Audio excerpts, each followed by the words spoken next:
Now we will start the next paragraph. We understood that they were going to speak with each other.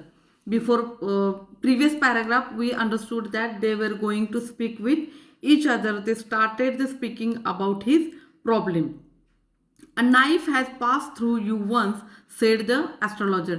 एक चाकू तुला भोगसून गेलेला आहे किंवा तुझ्यापासून एक म्हणजे चाकूनं भोकसणं तुझ्या बाबतीत झालेलं आहे, कोणीतरी तुला चाकू भोकसलेला आहे असं त्याला म्हणायचं आहे. Good fellow he he bared his chest to show the scar. What else. मग त्याला हे पटत गेलं ना. तो पहिल्यांदा काय म्हटला की बाबा तुला मरणासाठी कोणीतरी सोडून दिलेलं होतं, हे पण त्याला पटलं. त्यानंतर तो म्हटला की तुला चाकू पण कोणीतरी भोकसलेला, हे पण पटलं. मग त्याच्या छातीवर जो काय scar, scar means a spot, a mark. मग तो म्हटला की हा माझा स्कार बघ. तो दाखवायला लागला. What else. मग त्याच्या पुढं आणखीन बोल. मग he was a quite interested, excited about listening something about him. And then you were push into a well nearby in the field. मग तुला एका विहिरी ढकलून दिलेलं होतं. I should have been dead if some passer by had not chance to peep into the well, exclaim the other overwhelm by enthusiasm. म्हणजे आता तो काय म्हटला की हां तुला मरणासाठी सोडलेलं होतं, तुला चाकू भोकसलेला होता, त्यानंतर तुला एका विहिरीत ढकलून दिलेलं होतं. हे एवढं बोलल्यावर that person was so excited that he started telling something about him. ह्यानं सांगायच्या ऐवजी तोच आता स्वतःचं सगळं सांगायला सुरुवात केली. He started to tell something about him. What he told. If I would be a dead if an person, a passer by म्हणजे भटकणारा, असा सहज जाणारा, रस्त्यानं जाणाऱ्या ज्या व्यक्तीनं. पीप म्हणजे काय, चोरून बघणे, स्लाइटली बघणे. जर असं खाली वाकून त्या विहिरीत जर बघितलं नसतं तर मी काय केलं असतो, मी मेलेलंच होतो, असं त्यानं स्वतःहूनच ओव्हर. मला त्याला फार एक्साइटमेंट झाली ना. इंथुझियाझिझम म्हणजे एक्साइटमेंट, आनंद आला, उत्साह आला. आणि उत्साहाच्या भारात तो काय बोलला, कारण की तो जे बोलत होता ते खरं होतं आणि ते त्याला पटत होतं. त्यामुळे उत्साहाच्या भारात तो काय म्हटला, होय होय. तर एखादा जाणारा बाजूनं रस्त्यानं जाणारा व्यक्तीनं जर माझ्या खाली जर विहिरीत जर बघितलं नसतं डोकावून, तर मी काय केलं, मग डोकावून बघितल्यामुळं तो विहिरीत हा पडलेला होता हे कळलं. आणि पडलेला होता म्हटल्यावर त्याला बाहेर काढलं, त्याचा जखमांवर औषधोपचार केला आणि तो जिवंत राहू शकला because of that treatment and because of that passer by. That was incidents happened with that person, and that incidents told who told, and astrologer told to him. When shall I get at him. मग तुमच्या ठीक आहे, ज्या माणसानं मला असं भोकसलं, मरणाला टाकून दिलं, त्याला मी कधी पकडू शकीन. Clenching his fist. हाताच्या मुठ्या अशा आवळत होता तो, इतका रागात होता, इतका तिरस्कारात होता. त्याला पण त्या माणसाचा खून करायचा होता, त्याला पण त्या माणसाला मारायचं होतं. त्याच्या डोक्यात तोच प्लॅन होता आणि त्यासाठीच तो एवढा भटकत होता. आणि तो माणूस त्याला काही मिळत नव्हता. That is the background of this person, that is the history of this person, the person who is person, the stranger. This is the history of this stranger. He wanted to know that person immediately and he was finding that person. Why finding that person? Because he fought with that person. In the next world, answer the astrologer. मग ॲस्ट्रॉलॉजरला म्हटलं in the next world, पुढच्या जगात, पुढच्या ह्या जगात, ह्या आयुष्यात तर तुला काय मिळणार नाही, पुढच्या आयुष्यात, पुढच्या जन्मात तो तुला भेटेल असं बोलला. ही डाईड 4 months ago इन अ फार ऑफ टाउन. तो 4 महिने आधीच वारलेला आहे, तो मेलेला आहे. You will never see any more of him. The other grown on hearing it. The astrologer proceed. हे त्यांना सांगितलं की बाबा तो 4 महिने आधीच मेलेला आहे. आणि तो दुसरा जो होता तो त्याला एकदम असं एक्साइटमेंट झाली की बाबा काय काय तो वारलेला आहे असं. मग ॲस्ट्रॉलॉजर पुढं म्हणाला गुरु नानक. मग ॲस्ट्रॉलॉजरनं त्याचं नाव पण घेतलं. काय नाव घेतलं, Guru Nanak. You know my name. The other sed taken a back. मग तो स्ट्रेंजर मात्र आता खरोखर खूप असा टेकन अ बॅक म्हणजे आश्चर्यचकित झाला, आश्चर्याचा धक्का बसला. तुला माझं नाव पण माहिती आहे, कारण की त्यानं त्याची हिस्ट्री सांगितलेलीच होती. आता तो त्याचं नाव पण सांगत होता की गुरु नानक तुला माझं नाव पण माहिती आहे. धक्क्यानं अगदी आश्चर्यचकित होऊन तो हबकला.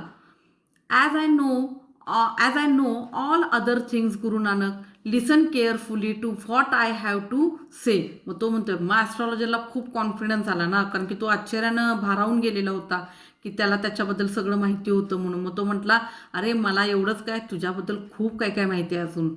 Your village is 2 days journey due to north of his town. मग ती ज्या व्यक्तीनं तुला असं केलं, जी which whom give you the treatment, all that treatment, त्याचं विलेज कुठं आहे? नॉर्थ ऑफ धिस टाउन, ह्या शहराच्या नॉर्थला, उत्तरेला. There are 4 directions. Which directions are there? East, west, south, north. Understood? There are 4 direction, east, west, south, north. North म्हणजे काय? उत्तर. या उत्तरेला, टाउनच्या उत्तरेला त्याचं विलेज आहे. आणि तो सांगू लागला त्या व्यक्तीबद्दल, take the next train and to be gone. आणि हे उद्या तू ट्रेन घे आणि तुझं तू जायला लाग. You should go, you should leave this town now. I see once again great danger to your life if you go from home. मला अजून एक तुझ्या, he was saying his palm and said that, मला अजून एक problem दिसते. जर तुझं घर सोडून जर गेलास तर अनेक संकट तुझ्या आयुष्यावर येऊ शकते. You took out a pinch of sacred, he took out a pinch of sacred ash and held it to him. मग त्यानं काय केलं? आपलं ठरलेलं ज्योतिषच्या त्याच्या स्टाईलमध्ये ॲस्ट्रॉलॉजरनं काय केलं? त्याचं चिमटी घेतली, चिमटीमध्ये त्याची ती विभूती वगैरे, अंगारा वगैरे असं म्हणतात, ते घेतलं. सॅक्रेड ॲश घेतली आणि त्याला लावली. Rub it to your forehead and go home. त्याला लावली आणि हे कपाळाला घास, तू कपाळाला चोळ, आणि never travel southward again and you will live to be 100. आणि पुन्हा कधी दक्षिणेकडे येऊ नकोस. आला नाहीस तर तू 100 वर्ष जगशील, असं त्यानं त्याला सांगितलं. He told him that don't come here again, you will live to be 100 years. You will live a long life. He's told to that stranger. Why should I leave home again? मग तो पण म्हणतोय, मी कशाला सोडू पुन्हा माझं घर. आता तो काय येत होता? तर त्या व्यक्तीला शोधायलाच होत होता. ज्या खेड्यात हा इन्सिडन्स झाला, त्या इन्सिडन्सनंतर तो व्यक्ती त्या खेड्यातून बाहेर गेलेला होता. आणि बाहेर गेलेल्यामुळं ह्याला त्या व्यक्तीला पुन्हा मारायचं होतं, कारण की त्यानं मरणासारख्या अवस्थेत सोडून गेलेला होता मारामारीमध्ये. म्हणून तो काय करत होता? त्यांना शोधण्यासाठी तो कुठे येत होता? दक्षिण दिशेला येत होता. त्याचं विलेज कुठल्या दिशेला होतं? उत्तर दिशेला होतं. मग he told that, why should I leave home again? The other said reflectively, I was only going away now and then to look for him and to choke out his life if I met him. मला त्याचं आयुष्य संपवून टाकायचं होतं, थांबवून टाकायचं होतं. फक्त त्याच्यासाठी I was only finding to him and I wanted to kill him. That was the purpose of that stranger. He shook his head regretfully. मग त्याला तर पश्चाताप झाला ना, तो मेला आणि आता तो त्याचा तपास संपला. कसा मेला माहिती नाही आणि तो आता मारू शकणार नाही. दॅट वॉज रिग्रेटफुली मीन्स पश्चातापानं. रिग्रेट म्हणजे पश्चाताप. He has escape my hands, I hope at least he died as he deserve. तो म्हटला, माझ्या हातातून तर सुटला, त्याला मरण जसं पाहिजे होतं, म्हणजे मला जे मरणासाठी सोडलेलं त्यानं, तशी शिक्षेसारखं पाहिजे होतं, तसं मिळालं असलं तर बरं. त्याला सोपं मरण तर निदान यायला नको पाहिजे, खूप असं वाईट असं मरण यायला पाहिजे. That was his will. Yes, said the astrologer. And what replied astrologer? Astrologer replied that yes, definitely he got like this death also. मग लगेच ॲस्ट्रॉलॉजर म्हणून, होय त्याला तसंच मरण आलेलं आहे. He was a crush under a lorry, the other look gratified to hear it. तो लॉरीनं त्याला चिरडून, एका ट्रक खाली तो चिरडून मेलेला आहे. आणि हे ज्यावेळी उत्तर त्याला ऐकू आलं त्यावेळी इतकं ग्रॅटिफाईड, म्हणजे इतकं समाधान झालं, सॅटिस्फाईड झालं त्याला. तो खूप आनंदानं भारावून गेला. वा वा वा, किती छान झालं. एका लॉरीखाली तो चिरडून, एका ट्रक खाली तो चिरडून मेलेला आहे, हे ऐकून त्याला खूप छान वाटलं आणि त्याला खूप समाधान वाटलं. He was gratified, he was a please, he was a satisfied hearing that sentence. The place was deserted by the time the astrologer picked up his articles and put them into his bag. The green shaft was also gone, leaving the place in the darkness, silence. The stranger had gone off into the night after giving the astrologer a handful coins. आता मात्र तिथं अंधार खूप वाढत चाललेला होता. जो काय थोडाफार उजेड होता तो पण नाहीसा होत होता. आणि काय करत होता त्या स्ट्रेंजरनं काय केलं की बाबा हँडफुल, जे काय हातात कॉईन होते त्यांना पण मोजला नाही, काय नाही, जे काय हातात कॉईन होते ते त्याला सगळे दिले. आणि सगळे दिल्यानंतर काय केलं, तो तिथून निघून गेला. आणि त्यानं पण ॲस्ट्रॉलॉजरनं पण काय मोजले नाहीत कॉईन्स. जे काय हातभर जे कॉईन्स त्यांना हँडफुल जे काय जेवढे कॉईन्स दिले ते घेतला आणि तो पण काय झाला, तो निघायला लागला. It was nearly midnight It was nearly midnight when the astrologer reached home. His wife was waiting for him at the door and demanded an explanation. मग आता तो त्याच्या घरी गेला आणि घरी गेल्यावर काय झालं, त्याच्या बायकोनं डिमांड केलं. ते his wife was waiting for him and she ask his wife was waiting for him and she asked question, why you are so late?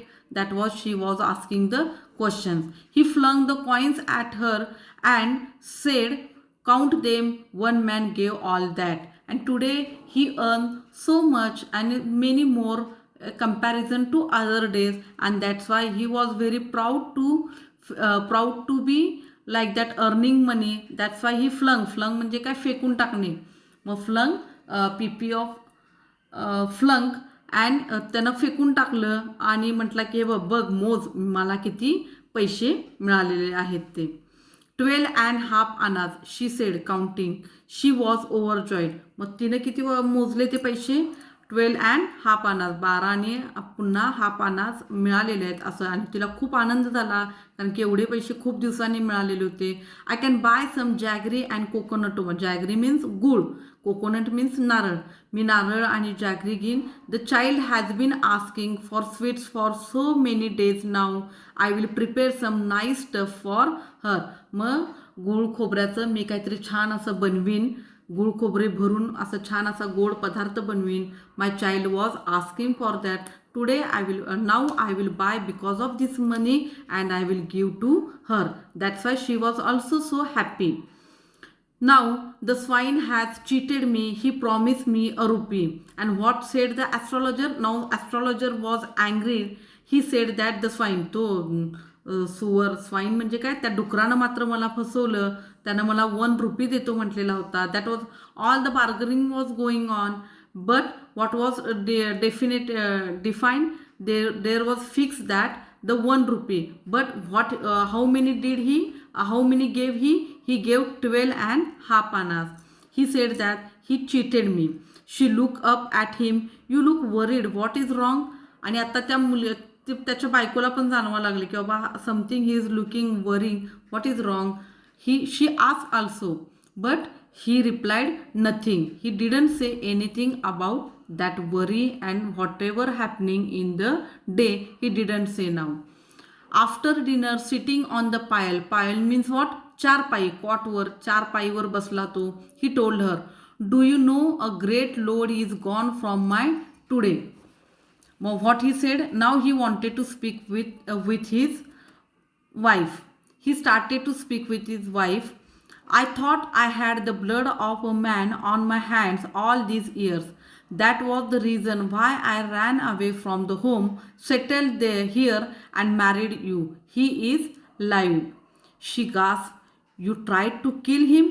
आत्ता मात्र त्यानं काय केलं की त्याच्या मनातलं जे काय टेन्शन होतं, जी काय चिंता होती, जे काय होती गोष्ट ती आत्ता मात्र त्यानं सांगितलं. तो म्हटला की मला असं वाटलेलं की माझ्यावर एक खुनाचा ब्लेम झालेला आहे, ब्लड इन माय. तर तो म्हटला की मला माझ्या हातून खून झालेला आहे आणि ते रक्त मला लागलेलं आहे, म्हणजे हा फार मोठा गुन्हा झालेला आहे. ह्याचं प्रेशर माझ्या मनावर खूप दिवस होतं आणि त्या बर्डनखाली मी जगत होतो, त्या दुःखाखाली, त्या टेन्शनखाली मी जगत होतो. पण आज मला कळले की ती व्यक्ती अलाइव्ह आहे. आज मला कळलं की तो म्हणजे त्याला फार बरं वाटलं की आपण ज्याला मारलेलं वगैरे होतो त्याचा खून झाला नसून, तो मेला नसून, तो जिवंत आहे. हे त्याच्यासाठी खूप आनंदाची गोष्ट होती आणि तो खूप सॅटिस्फाईड होता. Actually he didn't want to kill him but he is now alive. That what the very satisfaction for him. She gasp. You try to kill him. Gasp म्हणजे फार मोठा सुस्कारा टाकला. तिला पण धक्का बसला. म्हणजे तू खून करायचा प्रयत्न केलेलास असं तिलाही म्हणायचं होतं आणि तिनं पण काय केलं, सुस्कारा टाकला. Yes, in our village when I was a silly youngster we drank, gamble and quarrel badly one day. Why think of it now. मग तो मला होय मी दारू पिलेलो होतो, मी सिली यंगस्टर होतो, मी मूर्खाचा तरुण पोरकट मुलगा होतो. त्यावेळी मी एका माणसाबरोबर भांडलेलो होतो आणि भांडणामध्ये खूप वाईट मी मारामारी केलेली होती आणि आता त्याचा काय विचार करायचा. These days are gone now. At time to sleep, he said, yawning and stretch himself on the pile. Yawning म्हणजे काय, जांबाई देणं, झोप येण्यासाठी त्याला जांबाई आली आणि तो काय म्हटला, नाही आता झोपायची वेळ आहे. आणि आता पहिल्यांदा त्याच्या आयुष्यात एवढ्या वर्षांनी त्याचं बर्डन गेलेलं होतं आणि बर्डन गेल्यामुळं आता त्याला सुखाची झोप येणार होती. आणि तो काय म्हटला, आता त्याचा कशाला विचार करू, म्हणजे ती जी काय व्यक्ती होती ती त्याच्या तरुणपणात त्यांना भांडणं केलेली व्यक्ती होती, गुरु नानक. त्यामुळं त्याचं तो नाव पण सांगू शकला. आणि गुरु नानक व्यक्तीबरोबर त्याचं भांडण झालेलं होतं आणि त्या मारामारीत त्यांना ठार केलं असं त्याला स्वतःला वाटत होतं. आणि त्या बर्डनखाली असल्यामुळे तो काय केलेला, त्यानं घाई गडबडीत त्याचं विलेज सोडून आलेला होता. That is the history about an astrologer, and he became now astrologer, and he felt satisfied that he was alive. That's why now he was so much happy about that, and he told now time to sleep, he said, yawning stretch himself on the pine. आणि मस्तपैकी सुखानं असं तो काय झाला, त्याचे पाय ताणून दिले, त्याला सुखाची झोप यायला लागली आणि त्या चारपाईवर त्यानं सुखाची झोप घ्यायला सुरुवात केली. त्याच्या आयुष्यातलं खूप मोठं त्या दिवशी टेन्शन गेलेलं होतं आणि खूप मोठ्या प्रॉब्लेमचं सोल्युशन मिळालेलं होतं. And that was an astrologist day. This astrologist day was, that day was very happy, very satisfied for him. This is the end of this lesson. Okay.